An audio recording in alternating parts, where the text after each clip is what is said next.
today we're going to replace the rear brakes on this 2020 Chevy Tahoe. Alright, just made a video of doing the front ones. Now we're going to go ahead and replace the rear ones. We're going to be using a size 13mm socket. We'll loosen up the caliper bolts first.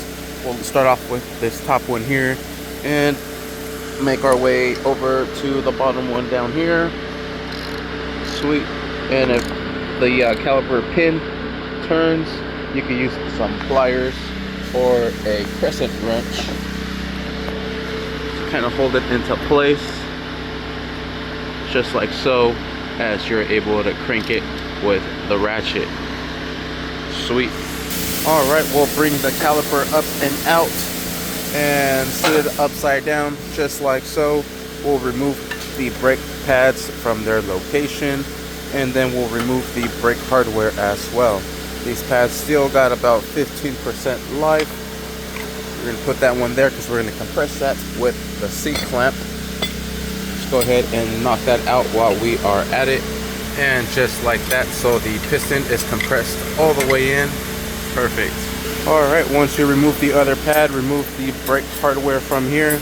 We have replacements once right here. This is the part number I am using from AutoZone. We're going to spray this down with some brake cleaner.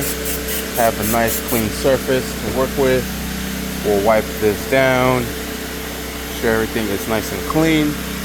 We'll use some brake grease and apply it here, right where the new hardware is going to go, all on four corners.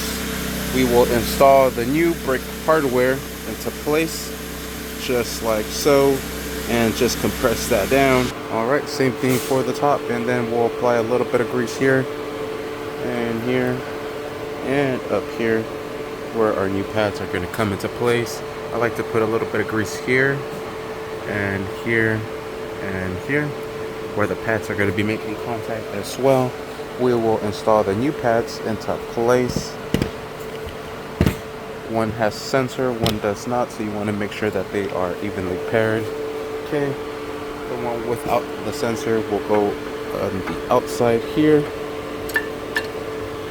Actually, this won't go on the inside. So let's replace this one over to the other side. Alright, and there it is, swapped over. Well, actually, before we do that, I like to grease up these caliper pins. So pull these out, and we'll wipe these down. We'll spray them down with some brake cleaner. Wipe these down, and then we'll apply brand new brake grease. I try to remove the caliper boots from the front, and it's not happening. I don't want to try with the fronts as well. We're going to go ahead and grease this bad boy up, insert this back into place, and we will do the same thing for the other side. See how it's nice and bouncy? That's what we want. So let's go ahead and do this top side here, and we will repeat the process. Alright, we'll put the caliper back into place. Gonna have to push these pins in, align everything to slide into place, and then we'll secure this down. Alright, and secure this down. Use the crescent if you have to, and once you are set, just complete the other side. And after you are done, just go ahead and start up the vehicle, compress the brake 3-4 times. By the first and second time, it will be nice and mushy, but by the third and fourth, it should be all nice and perfect and ready to go. Sweet, and that is how you replace the rear brakes on this 2020 Chevy Tahoe. Thank you for watching. Please like and subscribe.